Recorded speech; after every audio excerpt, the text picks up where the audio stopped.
Aujourd'hui, nous recevons Romain Bouvier. Bonjour. Bonjour et merci de nous recevoir. Soyez le bienvenu. Nous recevons dans le cadre des entretiens de la Glorieuse, entretiens que nous publions toutes les semaines le mardi depuis 8 ans. Voilà. Alors, le contexte. Vous avez 39 ans. Vous êtes président du nouveau collectif des riverains du COM. C'est exact. Une cinquantaine de personnes, donc une association de riverains, mais qui regroupe des habitants et des commerçants. Il existe déjà 3-4 associations qui sont plutôt des associations écologiques. Un autre COM, France Nature, Vélocité, Alternativa. Voilà. Vous êtes une association un peu plus éclectique. Exactement. Alors l'association Autre-Com, elle regroupe 4 ou 5 associations qui ont un but plutôt paysager ou écologiste. Dedans, c'est un collectif donc qui regroupe les associations France Nature Environnement, Vélocité, Paysages de France et une autre dont je me rappelle plus exactement. Et nous, on a créé un petit collectif de riverains, donc on s'appelle les riverains du COM, et on regroupe essentiellement les habitants qui sont autour de ce projet de COM, riverains habitants, impactés foncièrement, mais aussi sympathisants d'une cause différente du COM, et des commerçants. D'accord. Alors, bon, vous êtes peintre en bâtiment, vous êtes auto-entrepreneur, vous avez une entreprise, voilà, vous avez fait des études dans l'environnement, vous êtes naturaliste, vous élevez des chevaux, vous avez un potager de 4000 m² dans ce coin-là, là, au Rieux-Coulon, vous avez des fruitiers, une ferme urbaine, voilà, donc vous êtes un peu écolo quand même. Alors, je pense qu'on est tous écolos aujourd'hui, hein, on a tous besoin d'avoir cette fibre un peu écologiste. Après, ça n'a rien à voir avec ma venue ce soir. Moi, ce soir, je viens en tant que représentant des riverains du COM. Oui, mais je comprends. Et la mission première des riverains du COM, elle n'est pas uniquement écologiste. Elle est aussi sur tout ce qui se passe autour de ce projet. Oui, mais vous, en tant qu'écologue, on va dire, vous auriez pu rejoindre une association écologique plutôt que de créer une autre association. Alors j'aurais pu effectivement rejoindre l'association Autre-Com, le collectif Autre-Com qui regroupe toutes ces associations qui luttent depuis déjà longtemps contre le projet du COM. D'accord. Mais il se trouve que comme beaucoup de personnes, moi je suis pas quelqu'un qui est issu de tous ces mouvements associatifs et je me suis lancé dans cette aventure parce que j'étais personnellement concerné. D'accord. Et, voilà, donc avant de passer aux questions, la une du numéro 1084 de la Glorieuse, donc le prochain numéro, la flamme olympique, opposition éteinte. Voilà. Ensuite, nous revenons sur Gaillard, pacsé avec la région Occitanie, la Forgue, l'histoire d'un camouflé sur les tours qu'il voulait construire, Sofiane Mansoura, un élu Sowood de Sogoud, c'est un peu hermétique, hein, mais bon. Il faut découvrir l'article. D'accord. Et puis SOS Méditerranée, le Conseil d'État dit oui à Mesquida et non à Delafosse. Voilà au programme du numéro prochain. Donc Romain, alors ça vous a pas échappé, la métropole se dote d'un four à plastique pour ne plus envoyer ses merdes ailleurs. C'est ce qu'ils disent. Hein. Ce week-end, la plage à Palavas était fermée à cause des merdes de Mareva.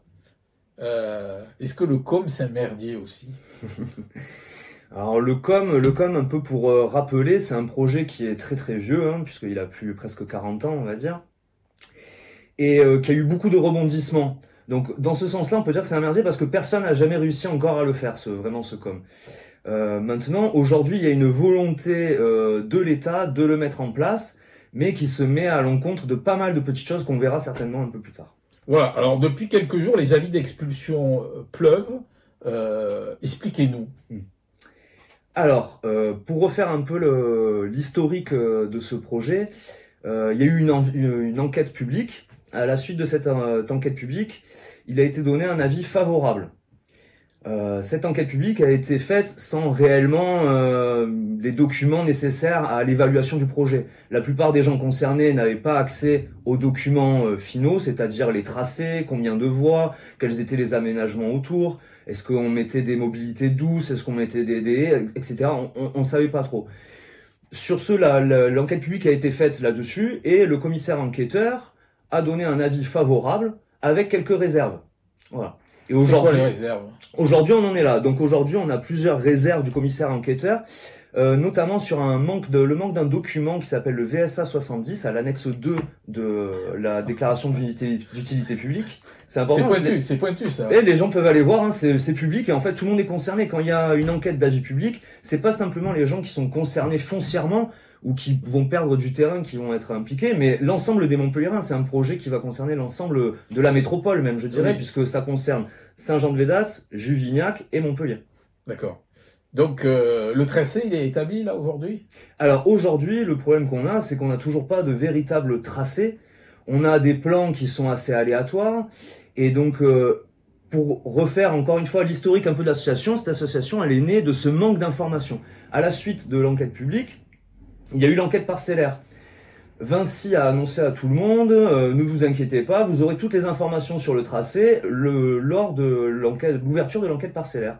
Ce jour-là, peut-être vos confrères du Midi, vous avez vu chez vos confrères du Midi Libre, il y a eu un article là-dessus, où tous les propriétaires, tous les gens concernés se sont retrouvés à la mairie de Saint-Jean-de-Védas pour rencontrer le commissaire enquêteur, et éventuellement quelqu'un de chez Vinci pour nous montrer les plans et exactement qu'est-ce qui allait se passer. Et on a eu comme réponse, rien. D'accord. Voilà. Même le commissaire enquêteur lui-même était incapable de nous donner les éléments nécessaires. Alors vous connaissez pas le tracé, vous connaissez pas les plans, et par contre, il y a des expropriations. Est-ce qu'on peut dire que Vinci a une attitude agressive? Ben alors, Vinci, il est... Ou le commissaire enquêteur, hein. Si vous voulez, encore une fois, il faut refaire un peu l'historique du projet, mais le projet a été plusieurs fois porté par plusieurs administrations. Aujourd'hui, il a été rejeté par la métropole, il a été rejeté par le département, et donc il est revenu dans les mains de l'État. L'État a mandaté Vinci pour réaliser ses travaux.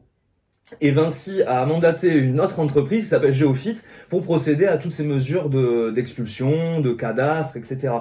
Et donc, à ce titre, il est vrai que sans avoir fini l'enquête parcellaire, sans avoir les avis du commissaire enquêteur, qui devraient être fournis au préfet et qui devraient avaliser le projet, tout ceci a été fait très vite et on reçoit déjà des avis d'expulsion alors même que les procédures ne sont pas terminées, quoi. C'est-à-dire que vous êtes expulsé mais vous connaissez pas le tracé. On connaît à peu près, vous voulez, les emprises qui sont données, mais le problème c'est que ces emprises sont faussées car le projet dépend des différents recours qui sont installés en ce moment, dont la VA 70 qui correspond à un boulevard urbain.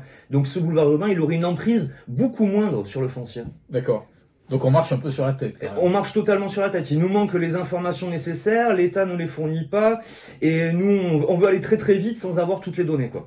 Alors on parle de 8 voies de circulation au lieu de 2, plus les bandes d'arrêt d'urgence. Cela semble stratosphérique. 8 voies de circulation. C'est pire qu'une autoroute, c'est 2 autoroutes. Exactement. Là, le COM, pour resituer, c'est 6 km de route. Le budget, on approche les 300 ou 400 millions d'euros. Et sur ces 6 km de route, un tiers sera réservé à une véritable autoroute, puisqu'on prévoit 2 fois 3 voies d'autoroute, plus 2 bandes d'arrêt d'urgence et de desserte locale. D'accord. Donc on arrive, si on fait le calcul, on arrive à 10 voies totales. Au niveau du rond-point du Rieux-Coulon, par exemple, le rond-point du Rieux-Coulon et le rond-point de Carrefour Saint-Jean-de-Védas, il y aura à peu près 10 voies de circulation, d'après ce que nous disent les plans un peu qu'on a pu découvrir ou arracher à Vinci, quoi. D'accord. Donc la métropole, elle aujourd'hui dans le centre de Montpellier, c'est un espace sans véhicule, mais autour de Montpellier, on met des voitures, quoi. Alors ouais, c'est ça qui est un peu contradictoire et bon, c'est sûr que là, nous, on a un peu du mal à comprendre. C'est un peu un double discours parce qu'on va dépenser des millions pour planter des arbres sur la Comédie et à côté de ça, on va en arracher beaucoup et on va détruire la dernière ceinture verte de Montpellier, quoi. Alors 400 millions d'euros, c'est quand même énorme, hein. C'est plus cher que le stade dont on parle depuis à peu près 10 ans et qui est à moitié enterré. 400 millions d'euros pour combien? Pour 6 km? Pour 6 km d'autoroute. Ça fait cher le kilomètre, hein. Ça fait très cher le kilomètre, d'où les problèmes qui découlent de ça au niveau du financement qui a été retoqué déjà plusieurs fois. À ce titre, il y a d'ailleurs encore un recours sur le financement du projet qui est pas du tout validé. C'est qui a fait puisque ce recours? ce recours a été fait par Autrecom, je crois, si je me souviens. Et donc ce recours, il détruit totalement le financement de ce projet, puisque à la base ça devait être la métropole qui devait le financer, elle a refusé, l'État a refusé, donc on a donné on a donné le bébé à Vinci en quelque sorte, mais Vinci, lui, il a dit si je le finance, il faut que je m'y retrouve quelque part. Donc le marché, c'est de faire des majorations sur les péages de l'A9 pour financer le COM, ce qui est tout à fait illégal. Parce que dans la loi, on interdit de faire un péage, de faire payer les gens pour un service qu'ils n'ont pas reçu. Est-ce qu'on peut dire que c'est pour cela que Vinci veut aller très vite? Alors là, il faudrait poser la question directement à Vinci. Je pense que ce serait très intéressant d'ailleurs d'avoir des réponses de Vinci. Lors de l'enquête parcellaire, il y a eu beaucoup de remarques sur le fait qu'on n'avait pas pu avoir une réunion publique avec les dirigeants de Vinci ou les responsables du projet. Et le commissaire enquêteur est censé nous apporter cette réponse et cette réunion. On ne l'a toujours pas. Alors peut-être que vous pourrez éventuellement recevoir quelqu'un de chez Vinci. Nous, pour l'instant, on n'a pas de réponse. On va les inviter. On va lancer l'invitation. Alors, vous m'avez dit, enfin, je sais pas, j'ai lu quelque part qu'on expropriait des maisons à 1 euro le mètre carré. Est-ce que c'est vrai? Eh ben, écoutez, oui, c'est vrai, c'est vrai. Aujourd'hui, dans les processus d'expropriation, certaines personnes n'ont aucune offre, n'ont reçu aucune offre, n'ont reçu aucun dédommagement et reçoivent des papiers de la société mandatée par Vinci d'expropriation sans aucune offre. Et donc il y a même certaines personnes qui reçoivent des offres à 1 euro le mètre carré sans obligation de paiement, chose que forcément tout le monde tombe un peu de haut. Et si on répond pas dans les 15 jours, voilà, on reçoit des courriers avec des courriers recommandés. Si on répond pas dans les 15 jours, le terrain est exproprié d'office. Voilà. D'accord. Donc oui, effectivement, nous a apparu comme quelque chose d'assez agressif, quoi. C'est-à-dire qu'il passe directement de votre propriété à la propriété de Vinci pour faire l'autoroute, si vous répondez pas dans les 15 jours. Exactement. Est-ce qu'il y a un peu de la colère là dans le quartier? Alors il y a de la colère, il y a surtout beaucoup de craintes, et puis il y a beaucoup d'interrogations parce que comme je vous disais au début, le projet est pas clair, on n'a pas vraiment toutes les cartes en main, il y a encore beaucoup de choses qui sont pas réglées au niveau législatif et on a l'impression que l'État s'assoit sur ces dispositifs alors que bon, on est des contribuables comme les autres et on attend d'être respectés au minimum comme tout le monde, quoi. C'est qui vos interlocuteurs aujourd'hui? Alors nos interlocuteurs, le peu qu'on a d'interlocuteurs aujourd'hui, c'est la société Géophite qui est mandatée par le groupe Vinci. D'accord. Voilà. Et ça se passe bien? Eh ben non, ça se passe pas forcément très bien parce que si vous voulez, on a très peu de dialogue et on a très peu de moyens de dialoguer puisqu'on n'a pas les informations sur place. C'est-à-dire si vous voulez savoir combien vous allez être indemnisé, il faut savoir qu'est-ce qu'il va y avoir devant chez vous. Si vous avez un viaduc qui passe à 15 mètres et qui est devant votre fenêtre, c'est pas pareil que si c'est un peu plus décalé, si c'est enterré, s'il y a des murs anti-bruit, voilà. Aujourd'hui, on connaît pas tout ça, donc c'est encore une fois le sentiment des membres de l'association, c'est vraiment on sait pas vraiment où on va, quoi. Voilà, on manque d'informations. Alors pourquoi cette politique hyper agressive de la part de Vinci et des sociétés qui mandatent? Je pense que c'est le genre de politique qui est appliquée généralement dans ce genre de projet, hein. Après, on connaît la puissance de ces grands groupes, quoi. Donc voilà, on sait aujourd'hui qu'il y a beaucoup de riverains qui sont impactés par le COM, qui ont cédé à des offres très basses de Vinci ou à des pressions, parce que c'est compliqué. On se doute que c'est compliqué de lutter contre un grand groupe comme celui-là, quoi. Le shifter, c'est quoi? Ils ont fait un dossier sur le COM, il a dit quoi? Alors tout à fait, voilà. Donc, si vous voulez, dans les dans les études qu'a proposé Vinci, Vinci nous annonce que il va réduire les émissions de gaz à effet de serre en faisant ce COM de 102 000 tonnes équivalent CO2 par an. Voilà, entre 2028 et 2048, il y aurait une baisse de 102 000 tonnes de CO2. Le rapport des shifters, les shifters, c'est un think tank qui a été créé pour justement travailler sur ces comptabilités d'effets de gaz à effet de serre.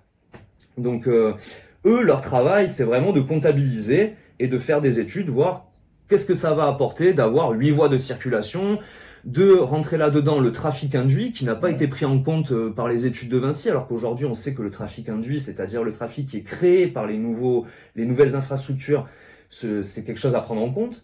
Donc tout ça, ça n'a pas été pris en compte. Et le travail des shifters, eux, ils montrent clairement que non, on va pas baisser de 102 000 tonnes CO2 par an, on va augmenter au minimum, selon les prévisions les plus pessimistes, de 270 000 tonnes CO2 par an. Voilà. Et donc ce rapport est exhaustif, il ne traite pas seulement de ça, mais voilà, c'est quand même même les shifters se demandent comment Vinci arrive à produire des chiffres comme ça, quoi, sur quelle base, quoi. Donc Vinci nous en fume. Vinci fait certainement du greenwashing. Vinci fait du greenwashing, certainement. Est-ce que vous avez acheté des actions Vinci? Eh non, malheureusement. Pourquoi? Ben parce que je pense que c'est un groupe qui marche très bien. Je pense que les actionnaires de Vinci sont très contents, mais... Alors quels sont les commerçants qui sont les plus impactés? Alors aujourd'hui on a pas mal de commerces sur ce tronçon, notamment au niveau du rond-point du Rio-Coulon et vers le carrefour Saint-Jean-de-Védas. Aujourd'hui les commerçants impactés, c'est toute la zone au-dessus du Rio-Coulon, donc Jouet Club, Action, le Lidl, tous ces commerçants-là, et puis un peu plus loin, par exemple le magasin Macadam qui vend des motos depuis X années, qui est un magasin à référence un peu dans la région, qui lui, dans les premières discussions avec Vinci, discussions informelles bien entendu, ne devait rien se faire prendre comme terrain. Et après discussion avec Carrefour, avec des grands groupes comme ça, il s'est vu réduire il s'est fait réduire son magasin jusqu'à ce qu'aujourd'hui, il va certainement devoir, si le projet se fait, il va devoir fermer les boutiques, quoi. Donc oui, il y a des commerçants qui sont là installés depuis beaucoup d'années, qui tournent très bien, qui apportent un plus vraiment au quartier et qui eux sont vraiment menacés. Ouais. Il se dit finalement que Carrefour, lui, on doit lui prendre une petite partie de son parti. Ça fait partie des interrogations qu'on a dans l'association, c'est à quel moment Carrefour, qui devait être impacté beaucoup plus que ça, finalement n'est quasiment plus impacté aujourd'hui, quoi. Il fait partie de l'association Carrefour? Non. Alors il y a Midi Libre aussi qui est dans la sauce là. Non, je crois pas. Non? Non. Parce que donc la voie, elle va arriver là sur la pinède de Midi Libre. Je pense que oui, Midi Libre sera certainement impacté, je pense. D'accord, ils sont pas dans l'association non? Non, ils sont pas. Alors pour rappel, l'association elle vient juste d'être créée puisqu'elle a été créée suite au début de l'enquête parcellaire qui était le 15 avril. Donc on a créé ça fin mai, vous voyez, c'est tout jeune. Fin avril, on est là début mai, on a créé ça début mai. Donc pour l'instant, justement notre but, c'est vraiment de faire connaître ce projet, au moins les informations qu'on a de ce projet, pour alerter un peu l'opinion, on va dire métropolitaine, voire un peu plus, puisqu'aujourd'hui des projets comme ça, c'est des projets qui sont combattus par des millions de gens en France. Je veux dire, ça correspond plus du tout aux attentes des habitants, quoi. Donc voilà, on essaie de faire créer un peu une émulation autour de ça. Alors quelle est votre demande concrètement pour mettre un peu de l'huile dans le rouage et que ça fonctionne mieux? Alors nous, ce qu'on demande, c'est clairement que toutes les procédures administratives aillent jusqu'à leur bout, quoi. Donc que l'État prenne en compte réellement, comme je vous disais, ces études manquantes au dossier, donc la VSA 70, qui manque dans le dossier de la déclaration d'utilité publique. Du coup, pour nous, la déclaration d'utilité publique, elle n'est pas vraiment valable non plus, puisque elle a été déclarée comme quoi que 90% des gens étaient favorables au COM. Mais dans le même texte, on nous dit que seulement 30% des gens connaissent le projet du COM. Et même ces 30%-là, nous, on se demande comment ils connaissent le projet du COM, puisque nous qui sommes impactés directement, on ne sait pas vraiment exactement encore ce que c'est. Donc on demande à ce que vraiment il y ait une communication efficace, un respect des procédures et que tout le monde fasse son travail. Et encore une fois, voilà, je voudrais bien insister sur le fait que notre association, tout comme AutreCom, comme il s'appelle, le groupement des associations qui luttent contre ce COM, on n'est pas contre un aménagement routier, mais un aménagement routier qui soit cohérent et respectueux de notre environnement, quoi. Très bien. Voilà. Je vous remercie. Merci à vous. Merci.